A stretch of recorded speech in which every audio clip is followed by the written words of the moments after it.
Halo Rebahaners, dimanapun kalian berada, bagaimana kabarnya? Gimana? Masih pakai WiFi tetangga secara diam-diam dan terselubung? Aduh. Kembali lagi bersama saya John, still in the house. Dan kali ini saya akan melanjutkan sequel dari film Undisputed yang berjudul Undisputed Boyka, alias film keempat sekaligus terakhir. Dirilis pada tahun 2016, film ini akan kembali dibintangi oleh Scott Adkins yang memerankan tokoh utama sebagai Yuri Boyka, sang petarung paling lengkap di dunia dan di penjara. Di video Undisputed pertama, banyak yang bertanya tentang siapakah tokoh utama dalam film tersebut. Nah, itu merupakan pertanyaan yang cukup menarik karena jika si Monroe Hutchins lah yang menjadi tokoh utama dan Iceman yang menjadi tokoh jahat atau antagonis, maka dalam film keduanya justru si Iceman lah yang jadi tokoh utama. Begitupun dengan sosok Boyka yang pada film keduanya dia jadi tokoh jahat, dan di film ketiga justru dia yang jadi tokoh utamanya. Sehingga bisa disimpulkan bahwa film Undisputed bukan tentang siapa tokoh utama dan antagonis, atau tentang siapa yang kalah dan menang, melainkan ingin memberikan pesan bahwa siapapun orangnya, dimanapun dia berada, dan apapun kondisinya, seorang pria sejati harus mampu bertahan dan tetap semangat untuk memiliki mental yang kuat agar dalam menjalani kehidupan, kita sebagai pria sejati tidak pelaya-pelaya dan tidak mencela-mencela dalam menghadapi setiap masalah. Ngomong apa ya barusan? Intinya jika ingin menjadi juara dalam kehidupan, kita harus punya mental yang kuat dan tetap semangat dalam kondisi apapun. Itu. Dan bagi yang belum tahu seperti apa sosok Yuri Boyka dan bagaimana hebatnya dia dalam bertarung, saya sarankan untuk menonton dulu film pertama, kedua, dan ketiganya. Gak perlu susah nyari, semua linknya ada di deskripsi, jadi tinggal pencet langsung tonton. Ya udah, karena besok saya harus jadi pagar ayu di acara nikahannya Jordi El Nino, jadi langsung saja pasang handsfree, simetriskan posisi rebahan, lepas resleting, selamat menonton, dan coba Anda katakan, ayo, ceki, 1, 2, 3, ceki, cerot. Dah, intro dulu.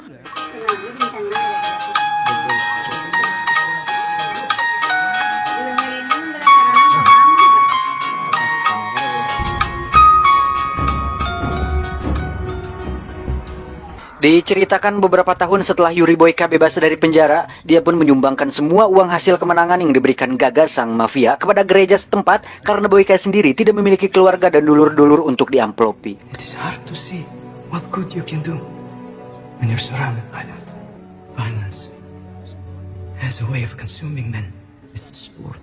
We have rules. Do you think God approves of what you do? I think God gave me this gift. Tak hanya itu, Boyka pun menjalani karir sebagai petarung profesional di mana dirinya mengikuti berbagai ajang pertandingan bela diri seperti MMA dan tarung derajat, yang mana hal itu ternyata membuat Boyka bertanya-tanya kenapa Tuhan memberikannya anugerah ini. Tetapi setelah dia berpikir berulang kali, akhirnya dia mendapat jawaban bahwa mungkin saja Boyka ditakdirkan untuk menjadi seorang petarung sejati yang pernah ada dan akan menjadi seorang legenda. Dan inilah Undisputed Boyka.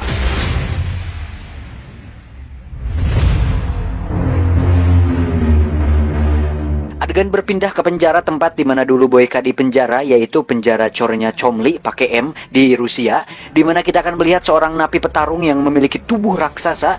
Bahkan untuk membawanya diperlukan sebuah alat khusus dan beberapa sipir agar si napi tersebut bisa mudah untuk dikendalikan.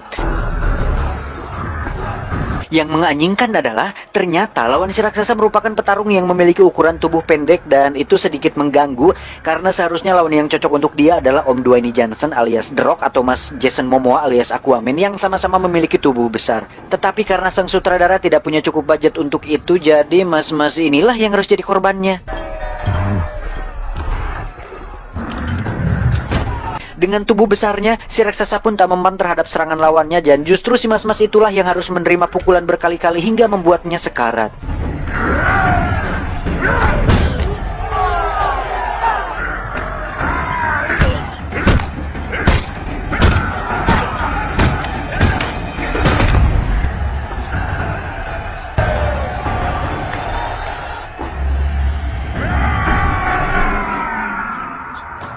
Di sisi lain, Boyka terlihat sedang bersiap-siap untuk bertanding dalam ajang legal dan profesional, di mana sang manajer memberitahukan bahwa lawannya kali ini merupakan petarung yang sama hebatnya dengan Boyka.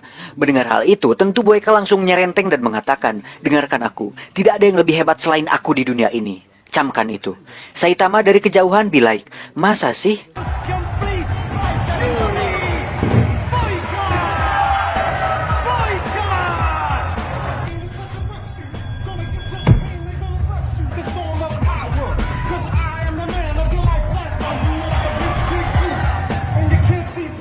Pertandingan pun berlangsung sengit di mana mereka berdua saling menyerang satu sama lain. Namun karena Boyka adalah tokoh utama, dia pun mampu mendominasi menit-menit akhir dan berhasil memukul jatuh lawannya.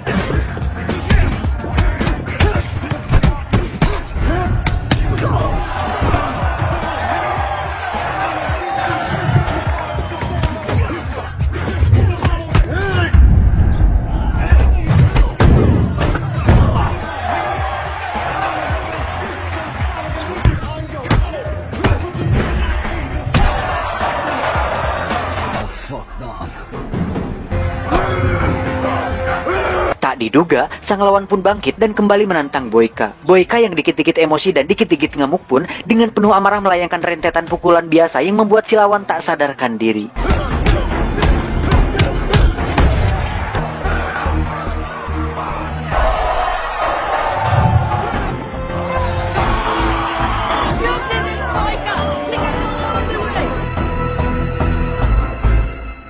Berkat kemenangannya, Boyka pun ditawari untuk ikut dalam sebuah turnamen internasional di Budapest, di mana turnamen tersebut merupakan ajang yang sangat bergengsi di dunia. Namun kebahagiaan itu seketika pudar tatkala Boyka melihat lawannya dilarikan ke rumah sakit karena mengalami gegar otak akibat pukulannya tadi.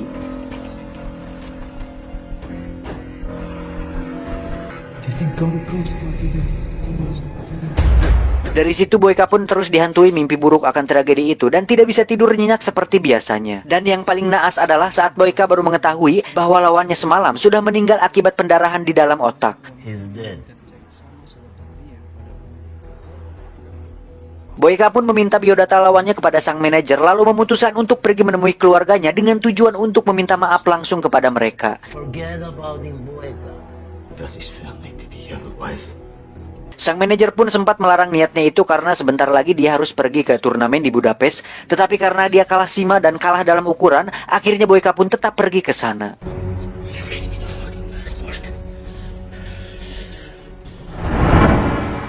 Di sisi lain kita akan melihat seorang wanita bernama Alma di mana dia adalah istri dari lawan Boyka yang sudah mati yang kebetulan sedang menghadiri pemakaman suaminya itu. Tak lama muncullah seorang pria bernama Bahri, ini orangnya. Bahri sendiri merupakan seorang mafia Rusia di mana mendiang suami si Alma ini memiliki hutang kepada si Bahri yang mana alasan suaminya mengikuti berbagai turnamen bela diri adalah untuk melunasi hutangnya kepada si Bahri ini. Otomatis setelah mendiang suaminya meninggal, mau tidak mau Alma harus melunasi hutangnya kepada si Bahri yang berjumlah sangat besar. Karena Alma tidak punya uang sebanyak itu, Bahri pun memberikan pilihan agar Alma bekerja di bar miliknya sampai semua hutang suaminya lunas.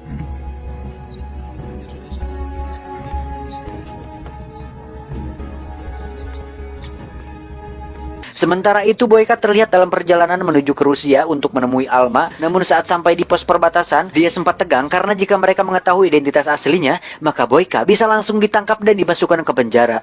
Secara dia masih berstatus sebagai narapidana di salah satu penjara di Rusia tersebut.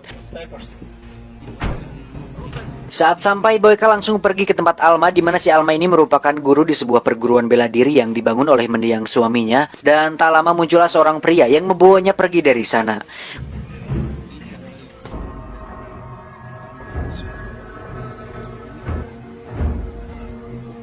Boyka pun bertanya ke si mas-mas yang ada di sana kemana si Alma pergi dan tak butuh waktu lama, Boyka pun tiba di sebuah tempat semacam bar yang di sana diadakan semacam fight club ala-ala tarung derajat yang menampilkan dua petarung sedang bertanding di atas ring.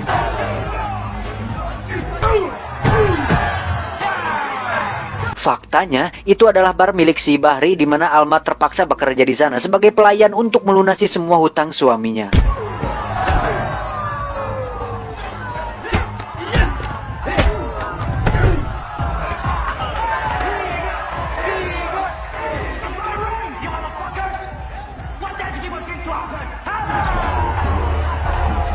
Saat Boyka mencoba berbicara kepada Alma, Bahri pun menyuruh ajudannya untuk memeriksa dan mengusirnya dari bar tersebut karena dianggap sudah mengganggu Alma yang sedang bekerja. Boyka yang memiliki emosi setara Dr. Banner tentu tidak begitu saja pergi dan tetap kekeh ingin berbicara dengan Alma.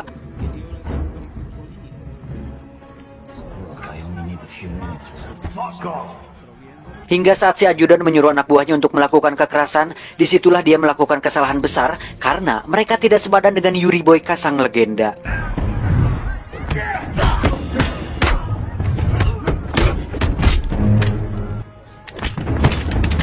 Hingga saat Bahri datang, Boyka pun diperingati agar jangan macam-macam di sana karena Bahri adalah penguasa di kota tersebut. You should fight for me here in my ring. Not interested. I'll fucking kill you. Now get the hell out of my face. Sementara itu Boyka pun terus dihantui mimpi buruknya yang membuat dia memutuskan untuk kembali menemui Alma agar rasa bersalah dan mimpi buruknya tersebut segera hilang. Ketika sudah bertemu dengan Alma, Boyka pun langsung menjelaskan semuanya bahwa dirinya lah orang yang terakhir bertarung dengan suaminya sekaligus penyebab suaminya meninggal. Dan tentu saja itu terjadi karena ketidaksengajaan di atas ring. Mendengar hal itu tentu Alma syok dan tak butuh bantuan dari Boyka, termasuk amplop berisi uang yang diberikannya karena itu tidak akan cukup untuk melunasi hutangnya kepada si Bahri. Take this back.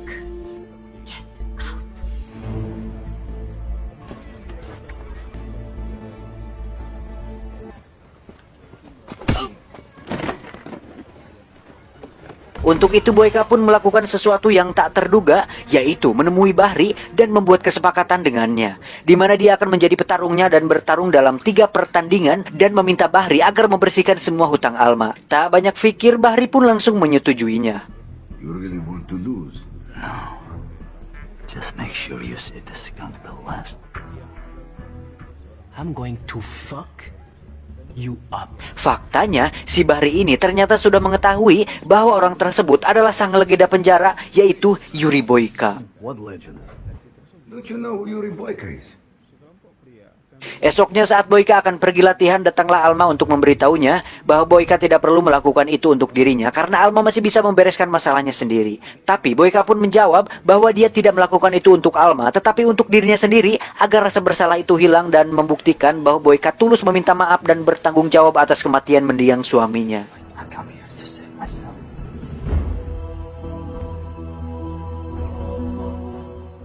Tiba di tempat salah satu latihan di kota tersebut, Boyka kembali mendapat masalah saat orang-orang di sana rese kepadanya. Namun untuk Boyka, itu semua hanya masalah kecil sebesar upil yang tidak seberapa baginya. This is my fucking bag.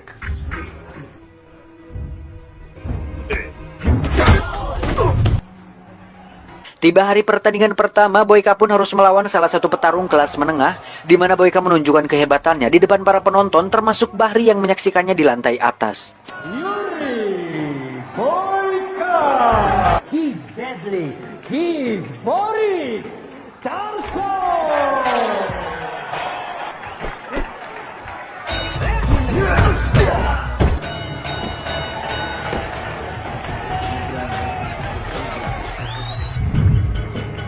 Saat turun dari ring, muncullah seorang petarung yang kita lihat tadi, di mana dia adalah jagoan Bahri dan merupakan juara bertahan di bar tersebut. Tapi bukan itu masalahnya, karena Boyka justru sedikit terganggu saat si jagoan tersebut berbicara tepat di depan wajahnya dan mengeluarkan sedikit aroma tidak sedap yang membuat Boyka enak mendengarnya. This is my ring. This is my ring. This is my ring. This is my ring. This is my ring. Here. Come with the community center tomorrow. You can use the one there. Esoknya Boyka pun pergi ke tempat latihan milik Alma dan mendiang suaminya, yang mana tempat latihan itulah penyebab mereka berhutang kepada Bahri karena dibangun dari uang hasil pinjaman milik Bahri. Let him more. It's okay, let them stay. Not bothering you, the training? No, I'm used to it. Singkat cerita, esok malam pun tiba. Boyka terlihat sudah bersiap bertarung di pertandingan kedua, yang mana ia harus bertarung melawan 2 petarung sekaligus, dan itu merupakan peraturan yang dibuat oleh si Bahri agar pertandingan semakin menarik. Yang padahal mau musuhnya 2, 3, atau 10,5 pun tidak masalah bagi Boyka, karena dia akan tetap menang karena sutradara sudah menentukan bahwa Boyka adalah tokoh utama dalam film ini. Curang memang. Di menit-menit awal, Boyka pun sedikit kesulitan melawan 2 petarung tersebut hingga membuat dirinya tersungkur.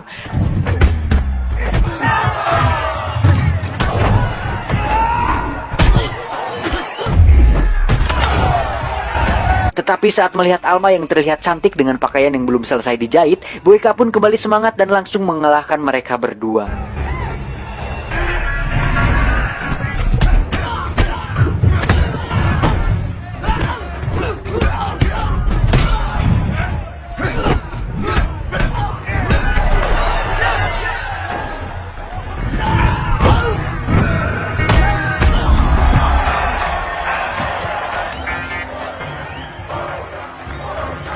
Hope you're ready. I've kicked the shit out of yours. Saat Boyka turun dari ring, Alma pun melihatnya dan merasa bahwa Boyka nampak tulus dengan apa yang dilakukannya, hingga terlihat dari tatapan matanya bahwa Alma sedikit ada kretek ketertarikan terhadap Boyka yang memiliki badan sterek dan wajahnya yang sangat Rusia sekali. Esoknya saat Boyka pergi latihan, Alma pun menghampirinya dan mengobati lukanya bekas pertandingan semalam. Tetapi tidak terjadi dengan senonoh apalagi pengencrotan karena film Undisputed adalah benar-benar film bersih dan tidak sedikit pun dikotori dengan hal-hal berbau pengenceritan yang sering muncul di kepala kalian semua, termasuk saya. Di sisi lain kita akan melihat Bahri sedang berbicara dengan salah satu kepala sipir penjara, di mana Bahri memintanya untuk membawakan si raksasa yang kita lihat tadi di awal agar bisa bertarung dengan si Boyka. It's impossible. I can't get him out of prison anymore.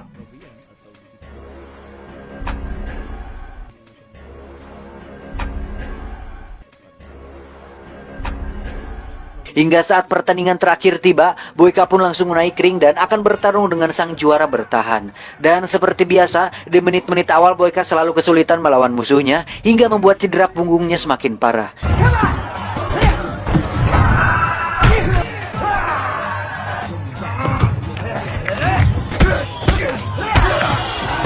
Alma yang menyaksikannya pun berkata dalam hati, "Ayo Mas Boy, kamu pasti bisa." Dengan kekuatan rasa bersalah dan dana BLT yang belum turun, Boyka pun kembali bangkit dan langsung menyerang si juara bertahan dengan jurus yang sering dipakainya. Tak butuh waktu lama, si juara bertahan pun langsung tak sadarkan diri dibuatnya.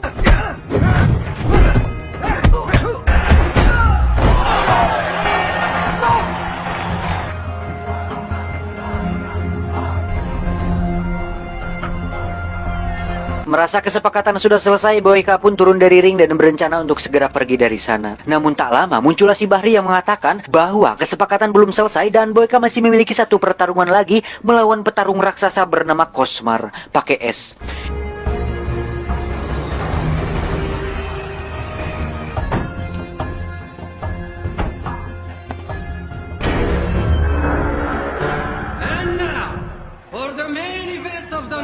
Hingga saat si Kosmar tiba, tubuhnya pun dikerangkeng dan nampak membuat Boyka dan Alma terkejut.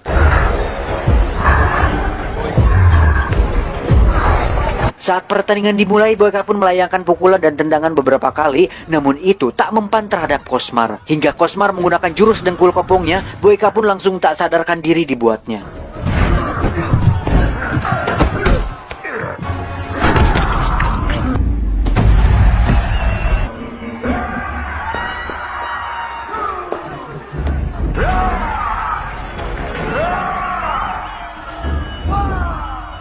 Namun karena film belum selesai dan sang sutradara memintanya untuk bangkit, Boyka pun bangun dan kembali menyerang Kosmar. Tapi lagi-lagi Boyka harus merasakan sakit yang luar biasa.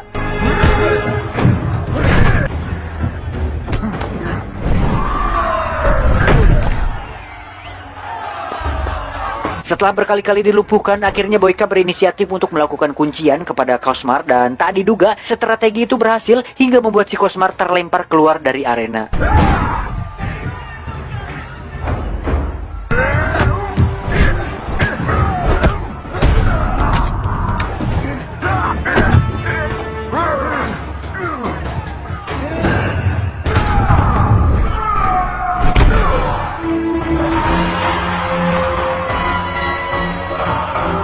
Tak terima dengan itu, Bahri pun memutuskan untuk pergi dan membawa Alma bersamanya.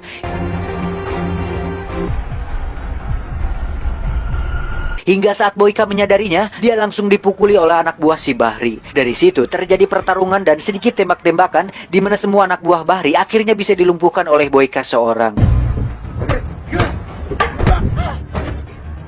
You choose a murderer. An animal!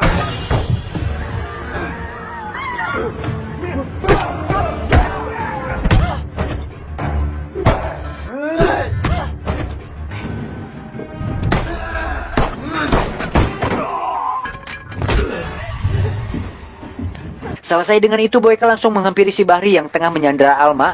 Dan ini nih ribetnya kalau melibatkan wanita dalam film action. Jadi susah anjir gitu. Kalau bahasa gaulnya tuh jadi ngakagokan gitu. Apa ya? Namun saat Alma menggigit Bahri, Boyka langsung menerjangnya dan mencekik si Bahri hingga tewas saat itu juga. Tak lama muncullah polisi untuk menangkapnya dan memasukkannya ke dalam penjara. Dan Anda tahu ke penjara mana dia dijebloskan? Yap, ke penjara Chorey Cholmi, penjara tempat dia berasalnya dulu. Beberapa hari setelah itu terlihat Alma menjenguknya untuk menyampaikan terima kasih karena telah mengembalikan martabat dan kehidupannya.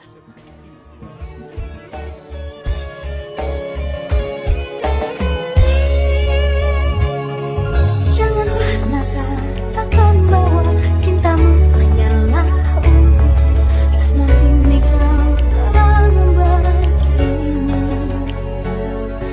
Selanjutnya, Boyka kembali menjalani takdirnya sebagai petarung penjara paling melegenda.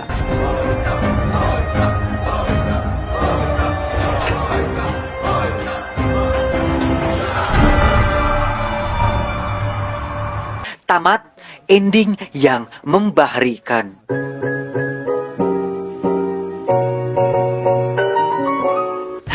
Akhirnya selesai juga semuanya. Secara keseluruhan filmnya cukup seru karena masih diperankan oleh Mas Yuri Boyka. Tetapi kalau untuk alur cerita masih lebih seru yang kedua sama yang ketiganya sih kalau menurut saya pribadi. Karena masih bergelut di lingkungan penjara dan masih sangat terasa sekali suasana tegangnya. Kalau di film terakhir ini agak kurang sih kalau menurut saya. Selain musuhnya yang terbilang tanggung, terus emosinya juga tidak sedibuat emosi sequel sebelumnya.